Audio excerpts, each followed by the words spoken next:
Bismillahirrahmanirrahim. Assalamualaikum warahmatullahi wabarakatuh.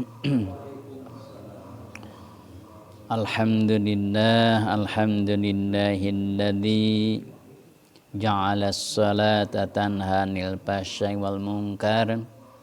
Asyhadu an la ilaha illallah wahdahu wa asyhadu anna Muhammadan 'abduhu wa rasuluh. Allahumma shalli 'ala nuril anwar wa sirril asrar wa tiryakil aghyar wa miftahi babil yasar sayyidina Muhammadin al-mukhtar wa alihil athhar wa sabil akhyar adadan ni'amillahi wa ifdalihi amma ba'du.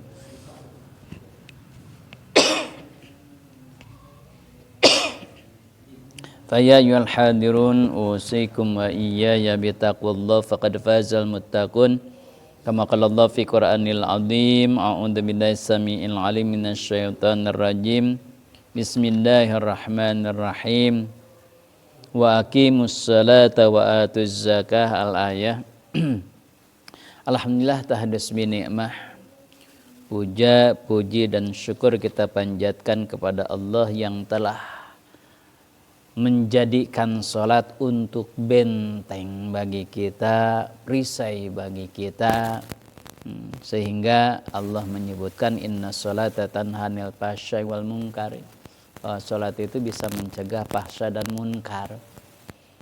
Dan salat itu awwaluma yuhasabu alaihil abdu yaumal qiyamah, kata Rasul. Salat itu yang pertama kali oleh Allah dihisab. Salatnya as-salatu pain soluhat, kalau benar salatnya maka soluha sairu amali, semua amalnya oleh Allah dianggap benar. Sebaliknya wa in fasadat fasada sairu amali, ketika rusak salatnya yang lain dianggap tidak ada semuanya. Itu hebatnya salatnya.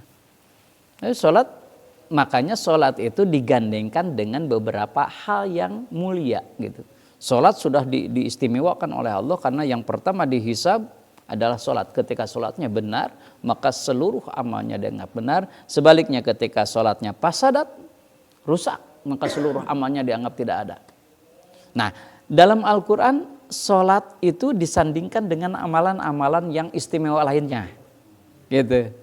Jadi ada amalan-amalan yang disandingkan dengan salat. Artinya kesempurnaan sholatnya akan sempurna sholatnya ketika melaksanakan yang disandingkannya itu.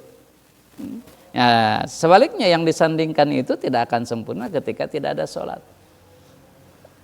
Dalam Al-Quran banyak sekali ya yang Allah menyandingkan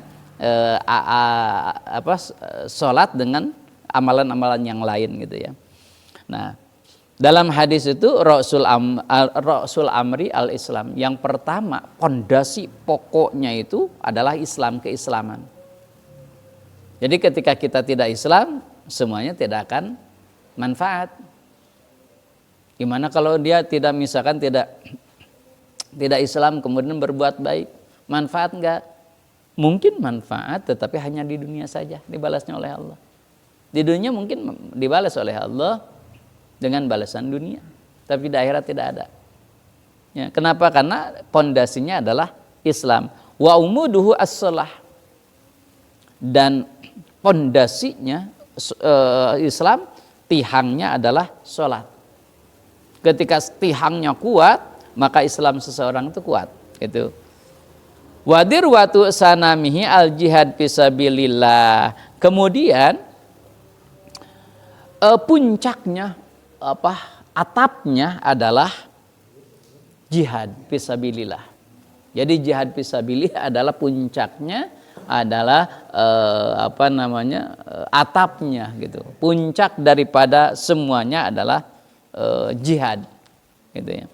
Nah, tadi disebutkan sholat itu disandingkan dengan apa? Oke, kita tadi disebutkan dalam surah Al-Ankabut ya, ayat 45, inna sholata tanha 'anil fahsya'i wal munkar. Salat disandingkan dengan apa? Waladikrullahi akbar. Yang pertama, salat itu disandingkan dengan dzikir. Waladikrullahi akbar. Inna sholata tanha 'anil fahsya'i wal munkar waladikrullahi akbar. Jadi Yang pertama, sholat disandingkan dengan dzikir. Makanya kalau sholat tidak ada dzikir, itu mungkin nggak baca ayat ini gitu ya.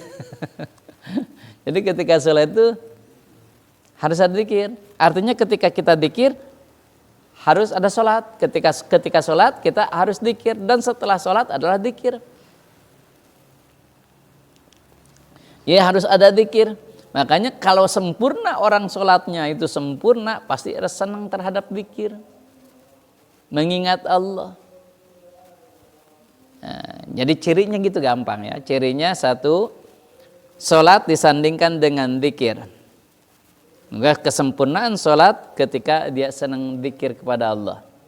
Dzikirnya apa? Silakan aja. Dzikirnya membaca Al-Quran, membaca tasbih, membaca apa, yang penting dzikir aja. La ilaha illallah. Dalam satu hadis, as'adun nas syafaati man qala la ilaha illallah biqalbin khalisan. Yang paling bahagia seseorang ketika mendapatkan syafaatku adalah dia orang yang sering mengucapkan la ilaha illallah dengan hati yang ikhlas. Dzikir dengan la ilaha illallah dengan hati ikhlas, itulah yang paling bahagia mendapatkan syafaatku. Yang pertama, yang utama, diutamakan mendapatkan syafaatku adalah orang yang cinta dzikir la ilaha illallah dengan biqalbin khalisah. Biqalbin khalisatin, dengan hati yang ikhlas. Satu tuh. Nah, jadi harus senanglah dzikir teh. Ya. Nabi makan fikuli ahyani. Setiap detik, setiap saat selalu dzikir. Nabi itu. Sehingga diproteskan oleh istrinya, ya Rasul, nggak mungkin lah Rasul setiap detik dzikir. Kan Rasul juga ada tidurnya. Ketika tidur kan nggak mungkin. Kata Rasul, ya oke lah. Ainani yaman tamani. Maaf, dua mataku mungkin yanamani. Mungkin tidur, tapi hatiku tetap berzikir. Itulah hebatnya Nabi. Tak efektif ya Nabi. Ya. Efektif hidupnya. Ya. Masya Allah ya kan. Dan strategi dakwahnya itu hebat sekali Nabi itu. Kalau saya itu sering membaca, melihat, memperhatikan nabi-nabi yang lain, kan umurnya panjang-panjang tuh. Tapi umatnya sedikit sekali. Nabi Nuh yang kita kenal di dalam sejarah, usianya berapa sih? 1000 tahun ya. Dan 950 tahun itu dakwahnya. Usia 50 tahun mulai dakwah, dan usia dakwahnya itu 950. Sebagian ulama menyebutkan usianya 950 tahun dan dakwahnya 900, mulai dari 50. Bukan sekitar 950-an dan lebih, yang 1000 tahun katanya. Itu berapa orang sih yang masuk Islam? Yang mengikut 80-an ya, sekitar 80 orang. Tapi Nabi kita hanya 62 tahun ya. Itu Masya Allah ya Karim, seluruh dunia setelah beliau tidak ada pun iman, termasuk kita Masya Allah.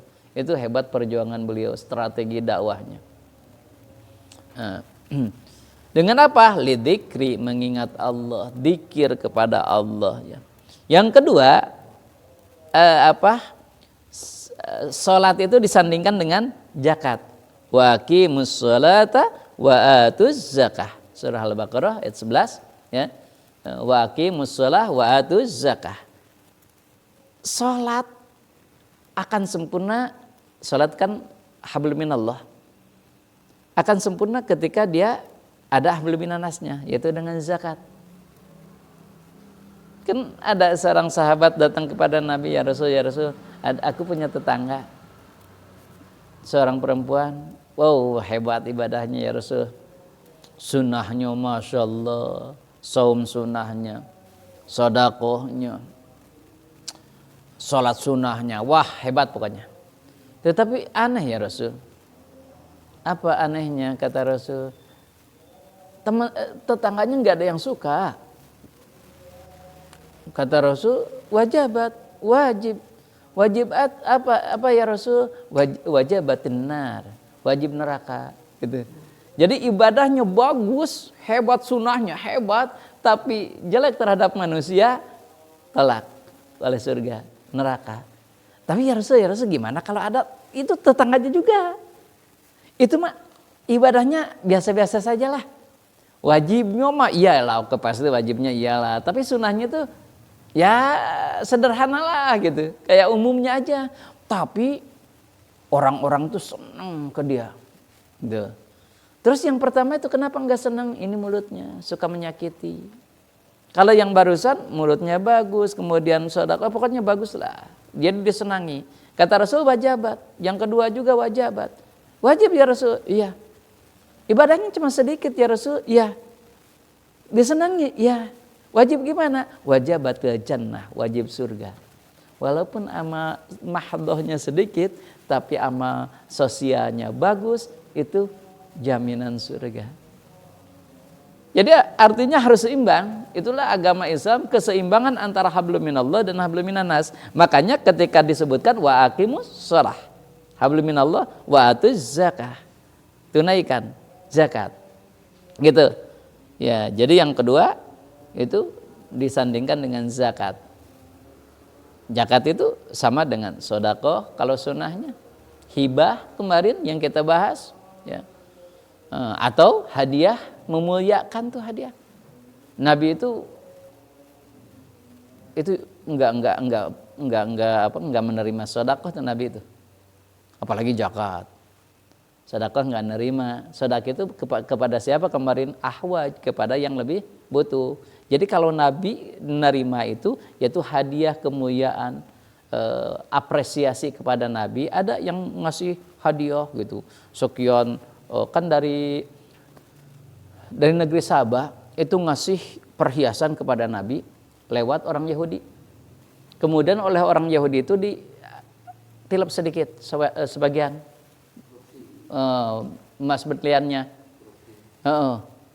Nah, dari Raja Sabah itu ngawe kan Nabi. Ngawe. Ya Rasul, aku ngasih ini fotonya ini gitu. Ya kalau sekarang itu ada trik sandi kan di sana disebutkan ya ada ini disebutkan aku memberikan hadiah kepadamu, memberikan apresiasi terhadap dakwahmu, ini untuk hadiah kepadamu, bla bla bla bla bla. Ternyata pas dilihat oleh Nabi hilang sebagian. Kata Nabi, ini kemana sebagian? Oh, ini hadiah untukku sebagian ya Rasul. Kenapa? Ya uang jalan lah gitu kan. Kata Nabi, kalau kamu mau ngambil ya bilang dulu. Kalau mau misalkan apapun ya bilang dulu kepada yang punyanya gitu. Jangan tiba-tiba ngambil aja gitu. Tapi dia merasa berjasa soalnya kan gitu. Dan yang bawainnya gitu. Kata Nabi nggak bisa gitu ya. Harus bilang dulu ya, kalau sudah diperbolehkan ya iya gitu. Nah, itu. Jadi ke Nabi boleh hadiah. Maka ke kiai, ke ustadz jangan sedekah niatnya, tapi hadiah, memberi apresiasi, memberi menghormati gitu. Atas jasa-jasanya, atas prestasinya gitu. Nah, atau ke kiainya gitu ya. Nah, itu juga termasuk zakat, sedekah, infak, hibah, hadiah, apa saja yang penting kita fisabilillah ya, mengeluarkan harta fisabilillah itu termasuk di sini ya. Jadi sholatnya hebat tapi koret tetap tidak akan ke surga tuh. Orang yang hebat sholatnya, hebat hablum minallahnya, tapi kikir itu ditolak tuh oleh surga. Harus dermawan. Makanya para sahabat itu wah masya Allah dermawannya. Tapi kadang-kadang ya lucu ya. Kadang-kadang ini masya Allah. Abdurrahman bin Auf terkenal. Dia disebut oleh Nabi itu setangan emas. Kenapa? Karena apapun jadi uang, jadi emas, jadi berharga. Apapun yang diolah oleh tangannya laku gitu. Laku keras baik. Suatu ketika Utsman bin Affan itu membagikan roti gitu dan makanan lah, sembako kalau sekarang gitu ya. Mantri lah orang-orang yang miskin, yang butuh, mantri. Ya, udah dari dulu ya, ngantri lah sembako tuh. Orang-orang yang itu butuh. Abdurrahman bin Auf ngantri juga ikut ngantri. Kata orang, bener kamu ini gitu. Kan terkenal Abdurrahman bin Auf kan kayanya Masya Allah ya Karim, saingan Utsman bin Affan gitu. Kamu bener itu mau ngantri? Iya, nggak salah. Enggak, kan kamu banyak. Memang aku banyak. Kenapa ngantri? Ngantri sampai ngambil. Setelah itu kenapa kamu ngantri? Bukan masalah punya tidak punyanya, tapi berkahnya dari Utsman bin Affan gitu. Ingin keberkahannya dikasih. Mintanya itu bukan ingin banyak, tapi ingin berkahnya dari Utsman gitu. Masya Allah ya Karim. Padahal Abdurrahman bin Auf kan salah satu juga yang dijamin surga juga kan. Tapi beliau keberkahan, konsep berkah di sahabat masih. Kalau sekarang makan kurang konsep berkah tuh. Ya, kiai misalkan bekas minum kiai, ustad, ada yang mau minum? Enggak. Sieun, bengek, yang memikir ke orang kan gitu. Konsep berkah itu sudah pudar. Padahal dulu mah Abdurrahman bin Auf, sepangkat Abdurrahman bin Auf mau mengantri itu gaya. Itu untuk sepotong roti gitu. Insyaallah berkah inginnya gitu. Jadi kalau makan bareng bukan udah makan berkahnya, walaupun sedikit berkah. Kan berjamaah itu berkah, makan bareng gitu. Kalian saya udah kenyang, enggak lah berkah gitu. Makanya kata Nabi, kalau kamu bertamu kepada orang yang dermawan, kepada orang yang barahan, yang berehan, itu banyak makan bagus tuh katanya. Kenapa? Karena orang yang dermawan, orang yang dermawan gitu, itu karena ngasihnya pasti ikhlas. Ketika ikhlas maka jadi obat. Tetapi kalau kamu tahu orang itu kikir, jangan sekali-kali makan. Kenapa? Karena jadi penyakit. Kenapa? Karena tidak ridho. Ketika seseorang tidak ridho, dimakan oleh kita maka jadi penyakit.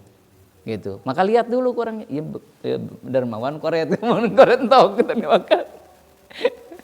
Kalau dermawan oke lah, sedekahnya hambak gitu. Insyaallah berkah.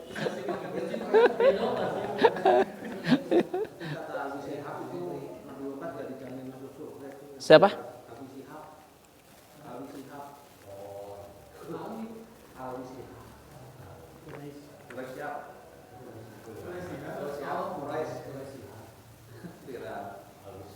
Siapa? Gimana? Itu Nabi Muhammad jadi jamin masuk surga kata Quraisy. Oh, iya, diteruskan bahasanya. Nabi Muhammad tidak akan dijamin surga kalau mengandalkan amal ibadahnya, tapi dengan rahmat Allah lah masuk surga. Dia jadi nabi emang diikhtiarkan? Enggak ada ikhtiar, enggak ada usaha kan? Oleh Allah aja, dengan rahmat Allah dijadikan rasul. Dia istimewanya oleh siapa? Oleh Allah. Jadi bukan karena dianya, tapi karena Allahnya. Nabi Isra Mi'raj. Karena Nabi, bukan. Karena Allah mengisra Mi'rajkan, memilih beliau gitu. Teruskan gitu. Pak Quraisy Shihab, teruskan ya bahasanya gitu. Karena bingung kalau untuk masyarakat umum.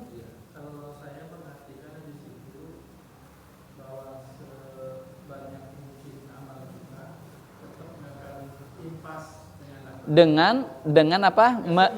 Nah, untuk mensyukuri nikmat di dunia saja nggak seimbang. Bukan berarti mengecilkan amalnya Nabi Muhammad. Enggak, gitu. Maksudnya ketika kita diakurkan nikmat yang sepangkat Nabi gitu amalnya, kalau untuk nikmat yang diberikan oleh Allah tidak akan bisa memasukkan ke surga gitulah. Jadi ke surga itu karena ridho Allah aja gitu. Itu intinya. Jadi ketika ada bahasa-bahasa filosofis seperti itu, jangan ditelan bulat gitu ya, bahasanya itu harus dikunyah lagi gitu ya, harus diolah lagi gitu, harus digoreng lagi. memang dalam hadis juga memang tidak ada, kan dikisahkan kan 70 tahun ibadah tidak pernah maksiat, dia ingin masuk surga dengan ibadahnya. Ditimbang dengan satu mata, nikmat satu mata, masih banyak nikmat satu mata. Kata Allah, kamu masih punya hutang. Untuk mata yang kedua, telinga dan seterusnya, berarti kamu tidak layak ke surga. Kenapa untuk membayar nikmat mata di dunia saja itu ibadah 70 tahun itu nggak impas gitu. Tapi kan tadi kata Pak Dedi itu jangan sampai kalimat itu jadi tendensinya itu mengecilkan perbuatan Nabi Ya. yang pertama. Kedua, kalau yang tadi mah kan yang ahli ibadah itu ya dia 70 tahun yang tidak bisa membayar ini ya mungkin hitungannya hanya dia sebagai ahli ibadah. Tapi Nabi kan kita luar biasa kan kesabaran apa segala macam mungkin nilai ibadah dia itu istilahnya mah pasti berkali lipat dari orang biasa gitu dari itu. Cuma sayangnya itu aja kalimat tadi itu jangan ditujukan ke Nabi sebenarnya harusnya. Supaya tidak menimbulkan kesalahpahaman. Ya, maksudnya ini saking besar rahmat Allah gitu Pak Rasid, mungkin beliau itu mengapa kan ketika kita baca sholawat Nabi sudah dapat rahmat, sudah penuh di badan Nabi, wadah Nabi udah penuh dengan rahmat, tapi kita tetap aja membacakan sholawat untuk Nabi. Saking besar rahmat Allah, walau sudah penuh juga terus saja diminta, nggak akan habisnya ada rahmat Allah itu gitu ya.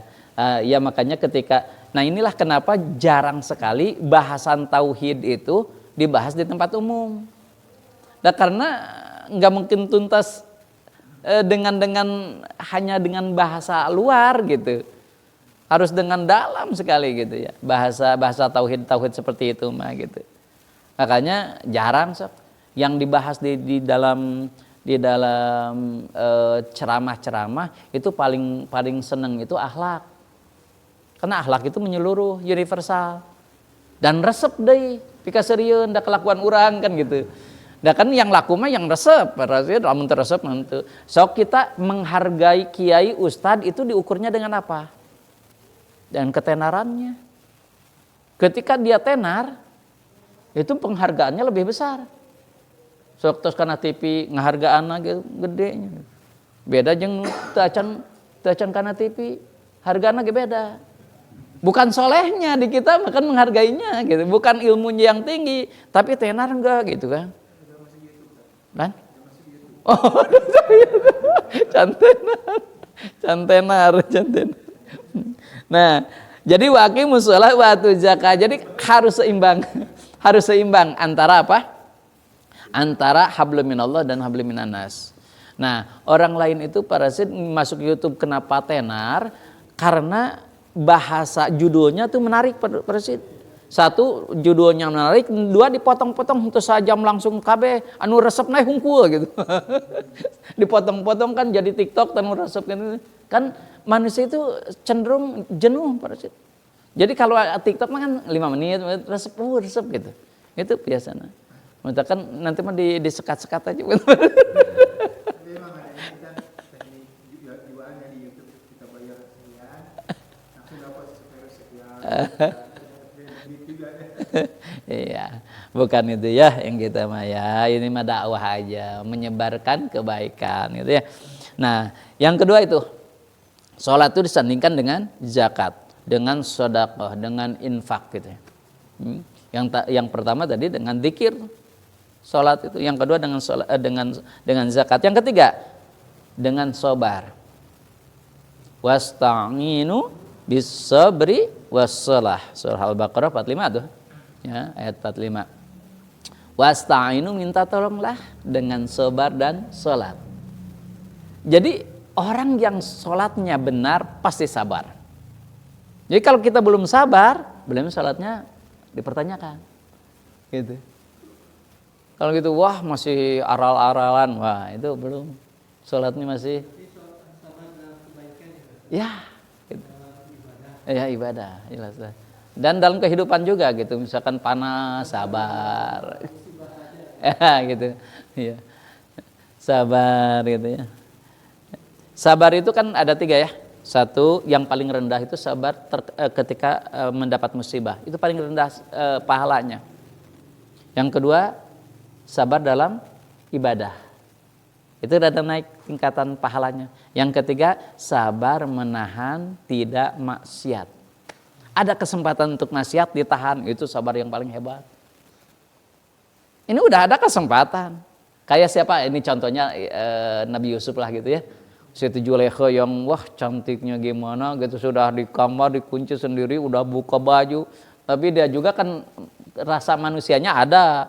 Sebelum ditepak tak malaikat Jibril mah tetap syahwat Nabi Isa juga, Nabi Yusuf juga sama.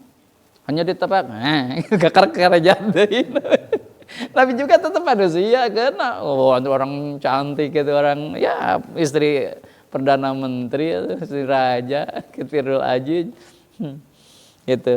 Nah, jadi sabar. Sabar itu ada 3 tuh tingkatannya kata ulama. Jadi sabar kena musibah itu paling bawah tuh pahalanya. Yang kedua sabar dalam ibadah. Itu kalau dalam ibadah kan, coba jangan lama-lama ya doanya. Tuh sabar. Ceramahnya cukup segini. Teh sabar tuh. Dikirain jangan, surahnya jangan panjang-panjang. Waduh, teh sabar tuh. Kuma imam we, rek imam gancang-gancang, rek imam pelan-pelan. Urang di kita mah aneh, imam kudu nurutan makmum. Lain makmum nurutan ka imam ya. Jadi imam kudu nurut ka makmum, kan aneh gitunya.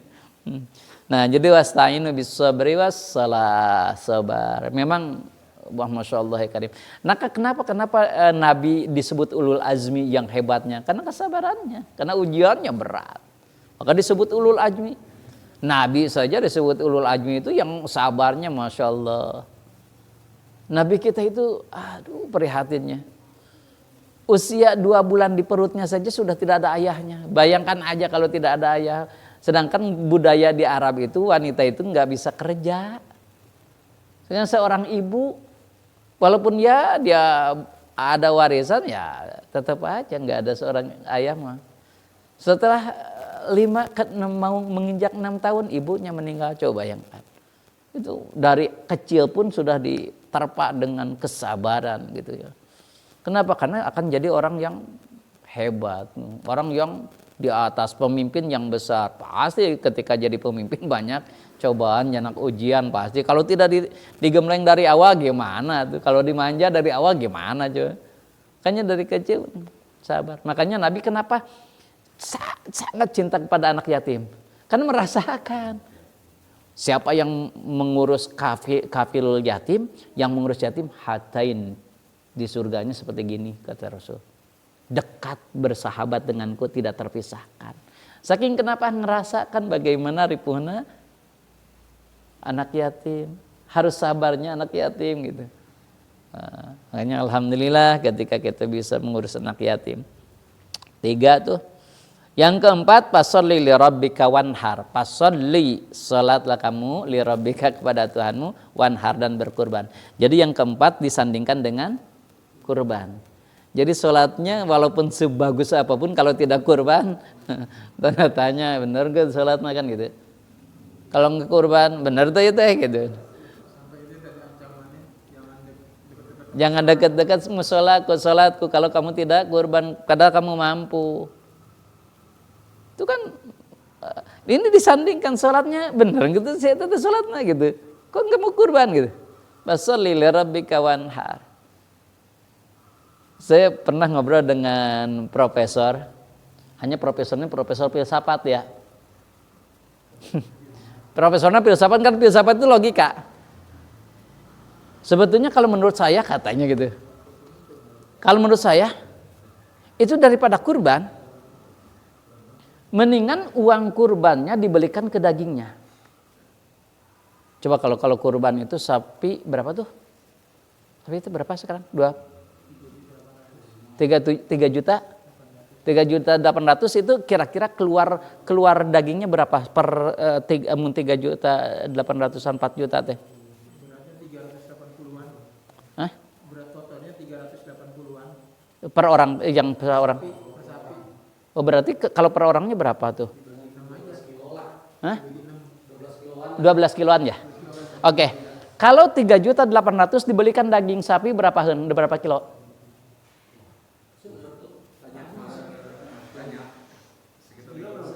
Sekilo ini berapa? 125 ya? 125 kali dikali berapa kilo? 3.800.000 dibagi 125. Ya? 30 kilo. So kalau cek logika meningkatnya beli daging sapi sodakohkan. Filsafat, ahli filsafat, profesor tuh. Ahli filsafat. Daripada itu daging meningkatnya belikan sodakohkan. Udah. Kata Allah, beda bab sodakoh dengan bab kurban. Bukan dagingnya, bukan darahnya, ketakwaan. Kurban itu bukan sodakoh. Perintahannya kurban. Wanhar. Memang ada unsur sodakohnya. Memang. Pasti ada. Hanya perintahannya adalah kurban. Jadi logika mah meningkat gitu Pak Cecep sok. Lebih banyak daging, lebih manfaatnya lebih banyak. Tapi bukan itu masalahnya. Jika Allah kurban terus kalau berdoa ngeyel. Kan logika mah nyada gitu. Lebih manfaat dong. 4 juta belikan karena daging sapi, daging lah hunkul. Bagikan manfaat. Tapi kan bukan itu. Cek Allah kurban ya kurban. Sedekah ya beda lagi. Perintahannya kan gitu. Entong mikir Pak Cecep mungkin bisa Pak Cecep ngelilah kaki itu gitu. Nya benar cenah. Hitung-hitung. Iya, gitu. Bagikan lebih hebat. Lebih banyak tanpa tulang itu daging aja beliin kabeh gitu. Hebat. Tapi bukan itu yang diharapkan oleh Allah, tapi kurbannya itu menyembelihnya. Makanya ada simbol-simbol, ya Allah, mudah-mudahan dengan menyembelih ini maksudnya menyembelih hewan itu sifat-sifat hewani kita itu disembelih.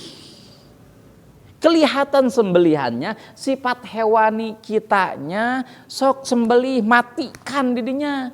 Rakusna, teu inget kasasaha, sorangan we gitu. Itu hilangkan. Tapi kadang-kadang henteu ngemut kadinya nya nu kurbannya. Sugan sifat hewani, sugan urang sifat hewanina. Hewan mah nu penting mah senang sorangan we. Makan kumaha karep sorangan gitu kan. Naon kumaha ulah tah eta teh geus dipencit gitu. Dipencit Mas.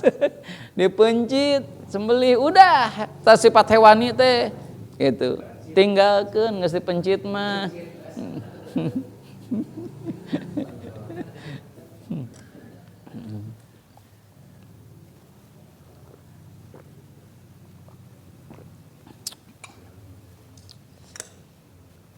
Tadi saya Pak Yudi tadi teh. Suara asal ningali nguping Pak Yudi tadi teh. Oh. Fasholli li rabbika wanhar tuh, salatlah kemudian wanhar kurbanlah. Ya sandingkan dengan kurbannya.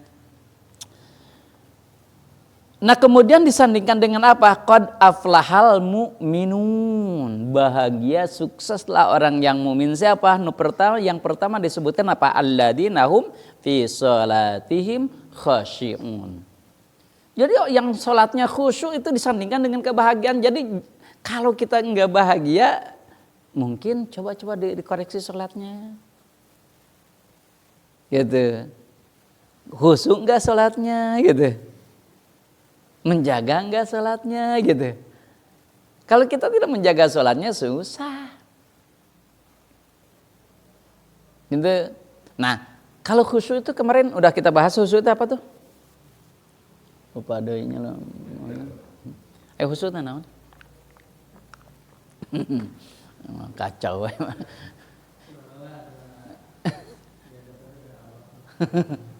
Khusyuk itu kan menurut etimologi itu, menurut bahasa itu takut. Ketika kita sholat gemetar hati teh, takut kepada Allah, takut tidak terima sholatnya. Ketika kita menghadapi raja, bagaimana gemetar hatinya, takut ada kesalahan, itu khusyuk. Tong legeg gitulah. You mau sholatnya nih legeg gitu. Itu mah enggak khusyuk. Kalau khusyuk itu gemetar hatinya, sehingga suka suaranya tuh terbata-bata itu, gitu. Takut kepada Allah, takut enggak benar, takut wah gitu. Nah, tetapi menurut terminologi itu banyak pemaknaannya. Salah satunya silatun, tepung hati kita silatun itu wusul. Wusul itu nyampai hati kita dengan Allah. Nah ihsan itulah gampang lah. Ketika kita ibadah itu bisa melihat Allah gitu. Wah udah susah itu mah harus bersih benar-benar hatinya. Ya turunkan kata Rasul. Kalau nggak bisa lihat Allah gimana? Kita, rasa kita yakini Allah melihat kita. Turunkan ke situ. Ihsan tuh. Itu konsep khusyuk itu di situ. Kita merasa dilihat oleh Allah, insya Allah akan khusyuk. Makanya kemarin Pak Dedi, betul kalau Rasul itu merasa diawasi, iya khusyuk. Khusyuk itu bukan hanya di sholat. Tapi kan kalau bahasa kita mah khusyuk teh, sing khusyuk gawe teh. Tah khusyuk itu mah naon? Serius fokusnya itu. Oh, tapi fokus mah rada leungnya. Tapi kalau mau soson-soson, waduh soson-soson itu. Ya, itu sing khusyuk aja. Ari imam teh sing khusyuk, tak ari imam sing khusyuk man sing itu mana? Masih fokus. Khusyuk ya. Nah, disandingkan dengan khusyuk, disandingkan dengan kebahagiaan. Qad aflahal mu'minun. Surah Al-Mu'minun ayat kaiji. Jadi ketika kita enggak bahagia aja, kenapa resah aja? Ya, jangan nanya apa, jangan sholatnya perhatikan. Sholatnya. Kalau kita kenapa susah lagi gitu ya. Nah, resah lagi, gelisah lagi, masalah lagi. Ya, coba sholatnya lihat dulu.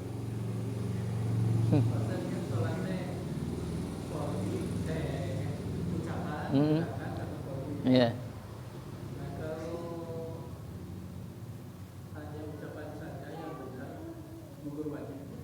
Gugur kewajiban mah. Asal syarat dan rukunnya terpenuhi, gugur kewajiban. Artinya nggak disiksa gitu lah.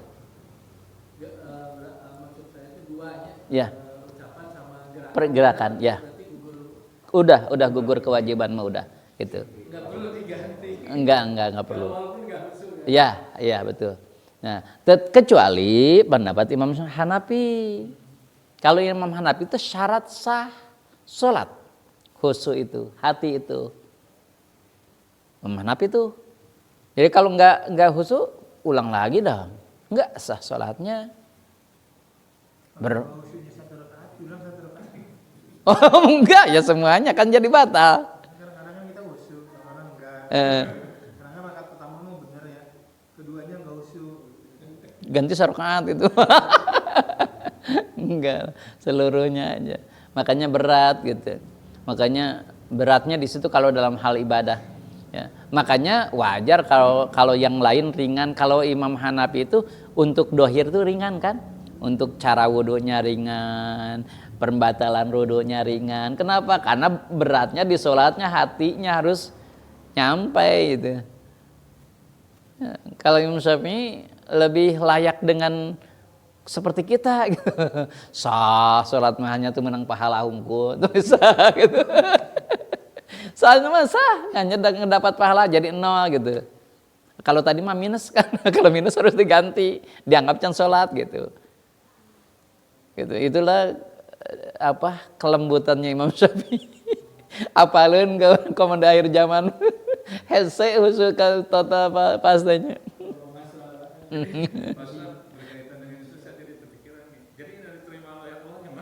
Yang ketika kita ingatnya. Jadi ketika kita sholat, Imam Ghazali menyebutkan ketika kita sholat yang ingatnya misalkan kita pas Allah Akbar ingat, pas ingat ruku, rukunya dapat pahala gitu. Nanti ada checklistannya malaikat oh iya husu gitu. Benar udah checklist mah.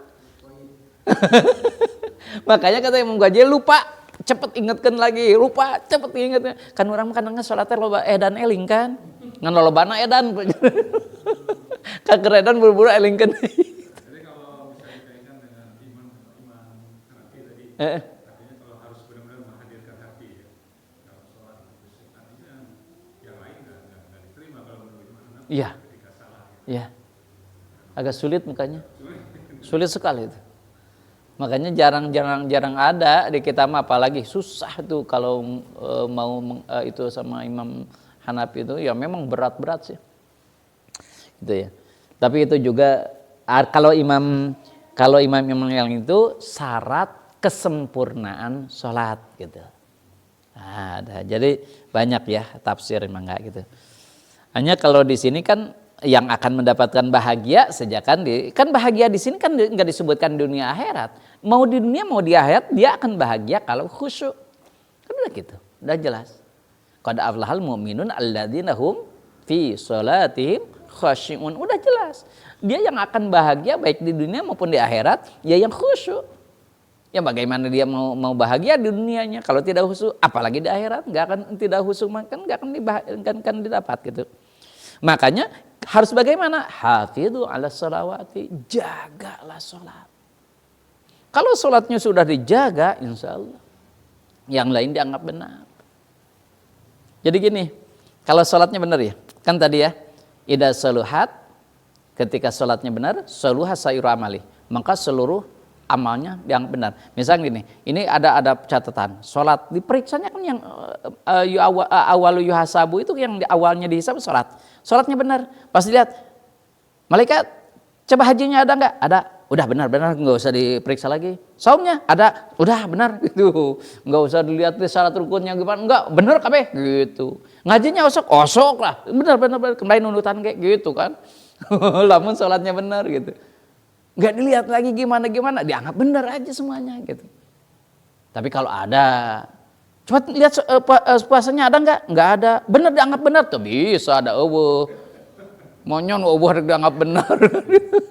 Kalau dia nggak puasa ya enggak, tetap aja nggak puasa gitu. Kalau ada ya dianggap benar gitu. Maka hafidhas sholat itu terutama sholat wusta. Maka kata ulama kalau sholat wustonya benar maka semua sholatnya dianggap benar. Kalau sholatnya dianggap benar maka seluruh amalnya dianggap benar. Maka di sini dikhususkan oleh Allah hafidhu ala sholawati. Jagalah seluruh sholat termasuk sholat wusta itu maksudnya. Tapi kalau nggak bisa ya sholat wusta atuh. Jaga. Kalau benar sholat wusta maka diterima sholat semuanya yang seharian itu gitu. Atau hijih lah sholat wusta. Ngan sayangnya sholat wusta ini mana kan? Gak dijelaskan. Rahasia seperti merahasiakan Ismul A'dzam, merahasiakan Lailatul Qadar. Susah. Dicari ya bisa silakan yang mana, tapi nu mana? Tapi kebanyakan mah sholat asar, kebanyakan para ulama menyebutkan sholat wusta itu. Tapi itu juga nggak pasti. Ada yang menyebutkan isya, ada yang menyebutkan subuh, ada yang menyebutkan sholat Jumat, ada yang menyebutkan sholat berjamaah. Jadi kalau tidak berjamaah yang nggak dapat sholat wusta, gitulah. Banyak versi ya gitu. Habislah sholat wustanya. Wa qumu lillahi qanitin fa in khiftum. Nah, bagaimana kalau misalkan kan tadi sholatnya sholat tam, sholat ikhtiariyah, sholat mukimin. Sholat mukimin itu kan sholatnya gitu lah seperti kita sholat sekarang gitu ya. Itu sholat mukimin tuh sholat ikhtiariyah, sholat tam, sholat ditamkan. Tapi ada juga fa'in khiftum, ada sholat ketika kalian takut. Jadi sholat itu ada sholat khauf. Wa idza darabtum fil ardi falaisa alaikum junahun an taksuru. Nah, mengosor sholat minas sholati in khiftum kalau kalian takut terhadap orang-orang kafir. Kalau kamu sedang sholat dibantai kamu, ya udah kosor aja, nggak apa-apa tuh, nggak dosa. Lihat di sini, falaisa alaikum junahun, tidak dosa kamu sholatnya. Jadi ulang lagi, sholat itu ada sholat tam sempurna, sholat ikhtiariyah tadi ya, sholat yang mukimin itu disempurna seperti kita sholat sempurna. Nah ada sholat yang khauf. Kemarin kita pernah rada rame itu ketika ada yang sholat di masjid, kemudian ada gempa itu dia. Kemudian ada yang lari, ada yang diam gitu. Imannya yang mana hebat? Yang diam iman yang hebat mah katanya gitu. Kenapa segitu ada gempa dia berani mati? Enggak gitu, dalam Al-Quran juga. Kalau kamu wa in khiftum lari, tapi tidak boleh membatalkan sholat. Jadi kita lari dalam keadaan sholat. Nah itu disebut sholat khauf namanya. Sholat khauf mungkin kita takut. Gempa lari aja. Tapi sambil bacaan sholat. Ketika baca Fatihah ya baca Fatihah. Gini enggak usah lari aja. Tapi baca Fatihah. Enggak gitu. Nah hanya itu di kita mah. Gak ada baru-baru. Itu yang disebut dengan sholat khauf tuh.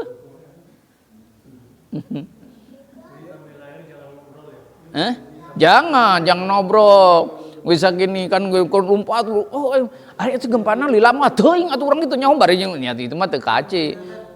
Dia lari sambil naik ke lapangan terus nerusin sisanya gitu. Iya. Neruskan. Tong ngobrol tapi nya.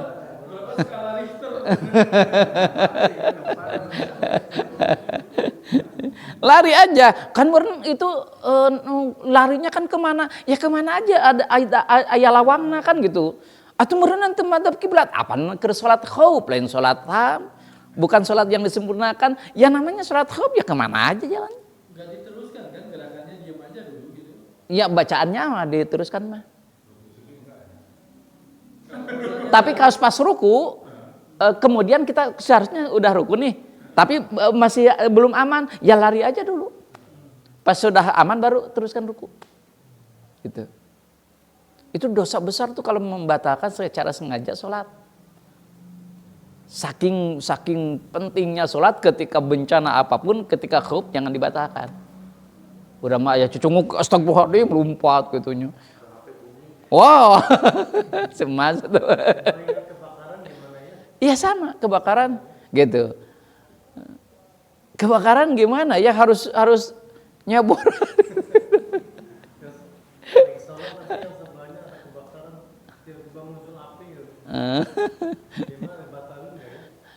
Ya kalau kemaslahatan untuk kemaslahatan misalkan kita bisa nolong ya tolong dulu aja gitu. Insya Allah nggak akan dosa. Ibadah dibatalkan, ya tadi sholat, dibatalkan. Ya kalau misalnya mengancam jiwa, Kenapa? dosa juga. Mengancam juga. Ya, ya contohnya seperti barusan kata Pak. Ya, orang kan beda-beda, ada yang responnya kan belum tentu Sama ya. ilmu, jadi belum tentu sama. Jadi ketika dia batal, misalnya Kan itu berdosa. enggak karena itu ada udur. Ya, Ya ketika ada udur itu udurnya udur syar'i, enggak dosa. Hanya kalau diteruskan sholat bagus gitu. Sholat khauf itu namanya tuh. Ya, itu contohnya sholat khaufnya. termasuk puasa juga. Ya. Puasa sunat misalnya mungkin puasa wajib. Ada ketakutan gitu. Nggak enak badan misalnya. Oh ya enggak dosa kalau gitu. Ya kalau ada namanya kalau udur syar'i itu enggak. Ya kalau udurnya udur syar'i. Nah yang ketiga wa idza darabtum fil ardi. Kaifiyat sholat, tata cara sholat itu ketika kita berangkat bepergian di muka bumi. Itu artinya sholat safar. Ketika safar kan beda lagi. Apa? Falaisa alaikum junahun antaksuru. Kamu tidak dosa ketika berangkatan di qasar, di jama. Itu tidak dosa. Coba lihat bahasanya. Falaisa alaikum junahun, kamu tidak dosa ketika jama atau qasar, ketika berangkatan. Bukan wajib ketika berangkat itu jama atau qasar. Tapi tidak dosa gitu guys. Kadang-kadang suka ya, orang keringin tindan wajib. Enggak. Tapi tidak dosa kalau kamu qasar, kamu jama, silahkan. Ya lebih bagus lah. Kan ini bahasanya tidak dosa gitu. Tapi ada orang kan yang di jamaah tuh di rumahnya gitu. Kalau mau berangkat, misalkan mau ke sana nanti bakal gitu. Jadi sekarang waktu zuhur, sekalian sama asar gitu. Harusnya kan di Ada rumah ya. ya kalau ya, itu mah udah masuk fikih Pak Rasid. Jadi kalau masuk fikihnya gini, Imam Syafi'i menyebutkan namanya safar ketika udah safar. Ada ulama yang lain menyebutkan ya namanya orang kan kita mau safar. Ya ketika kita mau berangkat sudah siap-siap itu sudah mau safar, sholatnya di rumah nggak jadi masalah. Itu sebagian ulama sebagian. Jadi ada yang membolehkan masih di rumah mau berangkat supaya apa? Supaya nggak ribet. Kan kalau di jalan nanti ribet lagi kan gitu. Waktu lagi dan seterusnya gitu. Nah ada yang membolehkan gitu. Ijtihad, sudah ijtihad itu. Nah, kenapa Imam Syafi'i menyebutkan harus di jalan? Ya karena udah safar. Karena belum tentu jadi safarnya gitu. Ya, normal, sholat tam gitu.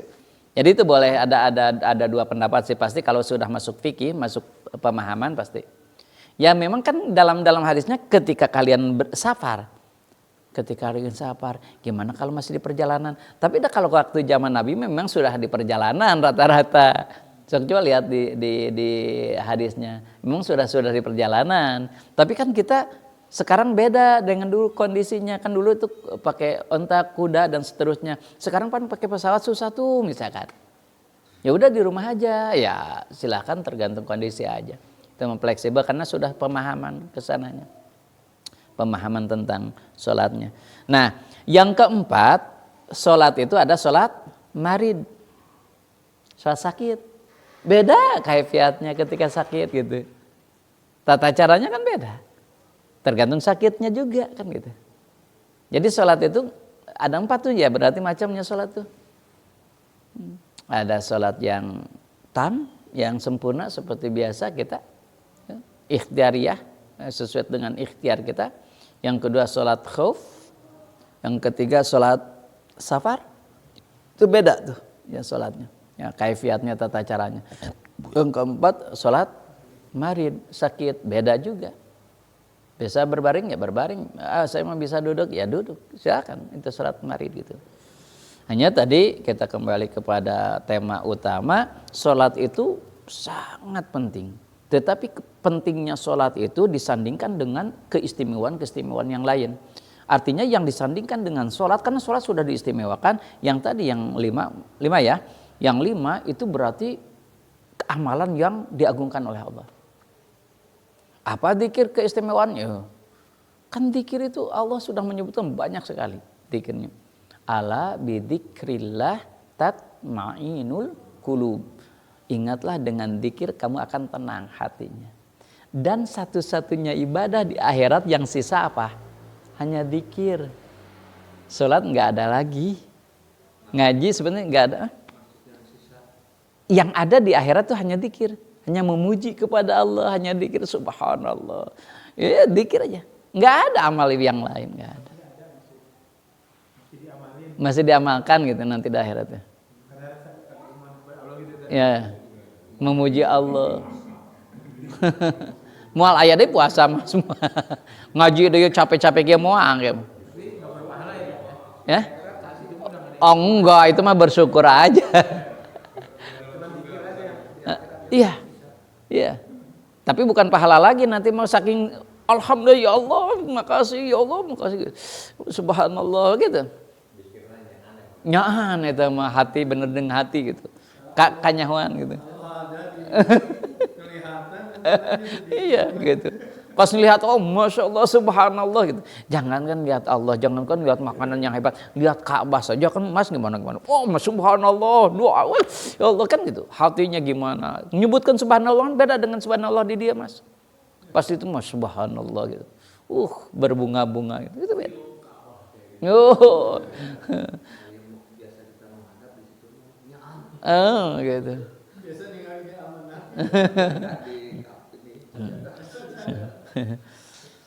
Gitu ya, masya Allah ya, mudah-mudahan lah ngan hanya kayaknya cek kata Rasul ya, fakhalafa ya maaf bukan kata Rasul, kata Allah, fakhalafa mim ba'dihim khalfun adamus shalah. Nanti setelah wafatku banyak sekali orang-orang yang melalaikan, menyia-nyiakan, menyepelekan sholat. Itu surah Maryam ayat 59. Fa khalafa min ba'dihim khalfun adaa'us shalah. Nanti di akhir setelah aku itu banyak sekali orang yang menyepelekan sholat. Sholatnya gitu. Kisah yang tadi yang rajin sholatnya tapi ibadah terhadap manusia jelek atau dinasnya jelek. Ada nggak kelemahan di sholatnya? Pasti hanya melaksanakan dohirnya tadi yang pada yang tadi yang hanya ucapan dan prakteknya aja hatinya tidak. Karena kalau hatinya sudah benar, pasti hablum minannasnya benar. Gitu. Ya kalau 3 hal itu ya, ucapannya benar, gerakannya benar, dan udah khusyuk, masa sih besar. Iya. Karena kan sholat itu kan mencegah Ya, gitu. Tadi juga nih salatnya mencegah tanha anil fahsya'i wal munkar ya. Makanya aneh ketika seseorang misalkan salatnya suka, hebat, benar, khusyuk tapi masih menyakiti kan asa maknya gitu. Ya nggak mungkin lah gitu ya. Nah, ya ini yang menyanyiakan, yang menyepelekan apa? Ya kan kadang-kadang menyepelekan. Padahal para ulama itu Masya Allah kan, sepuh kita, ulama-ulama itu sudah mencontohkan. Ketika ada adzan kan kita aktivitas apapun ketika ada adzan disuruh apa dulu? Berhenti dulu. Terus udah adzan. Terus beres adzan dordoi. Bukan itu yang maksudnya berhenti teh salat. Lain adzan nahungku setelah adzan dordoi itu. Bukan. Pas ketika masa gaplay adzan diam dulu. Terus beres jeplet. Itu kacau. Enggak, maksudnya sholat lah gitu, berhenti dulu gitu ya. Di ayat itu kan dikatakan waktu musola gitu ya, jadi dirikan sholat, bantu zakat, dirikan zakat. Yang terakhir itu terpisah warka'u ma'rofi'in, ruku bersama orang-orang yang ruku. Itu tuh maksudnya kan ada yang nasiran tuh berjamaah kan. Ya.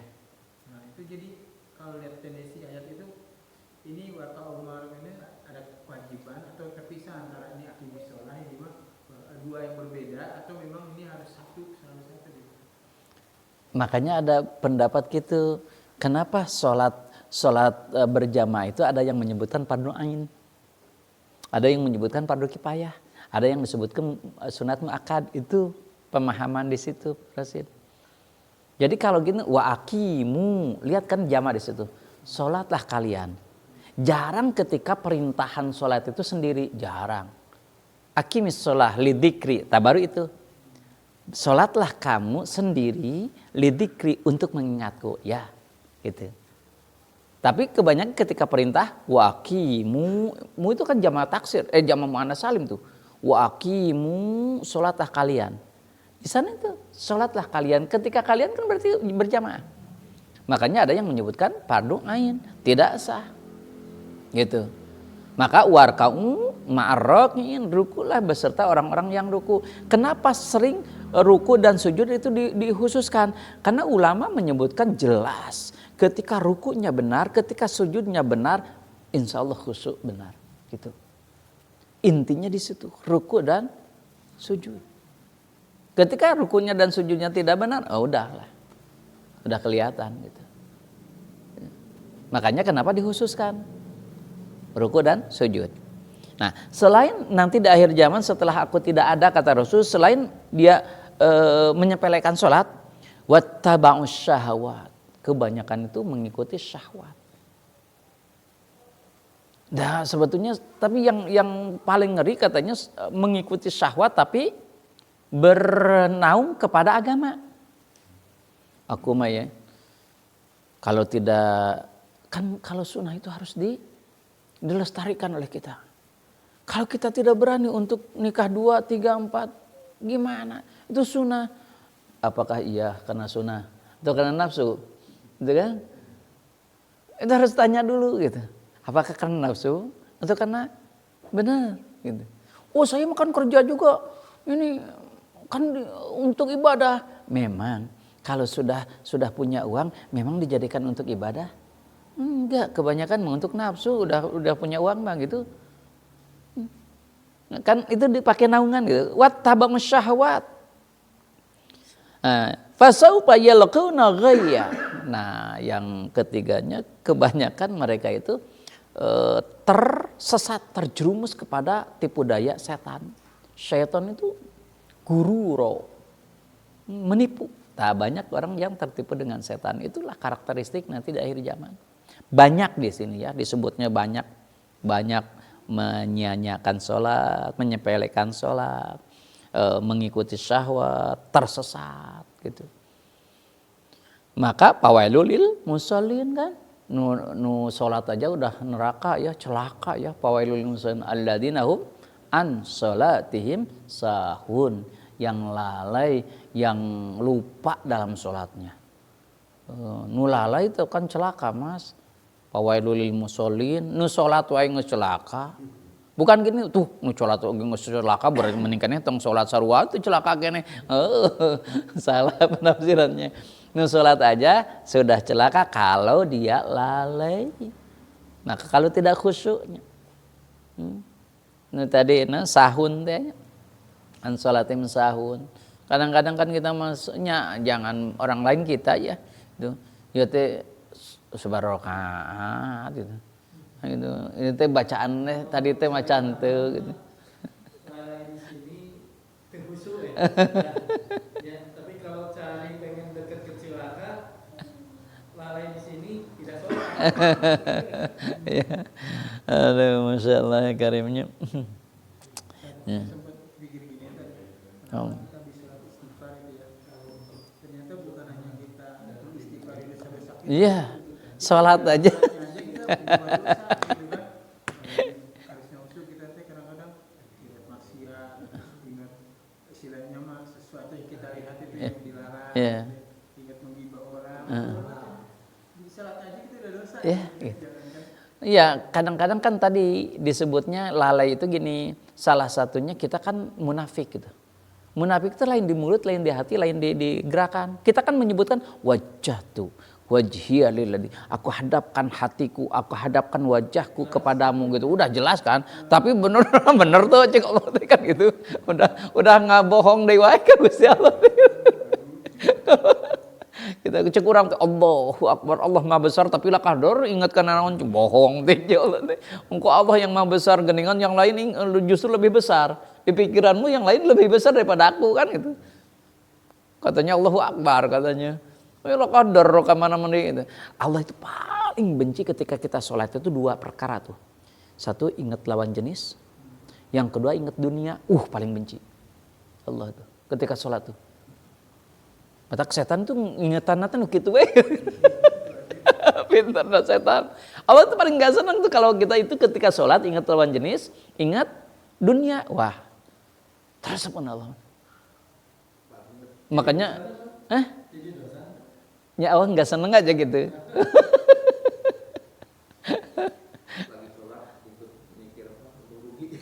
Nah, janganlah gitu ingat tuh. Wallah bisa Subhanakallahumma wa bihamdika asyhadu an la ilaha illa anta astaghfiruka wa atubu ilaik.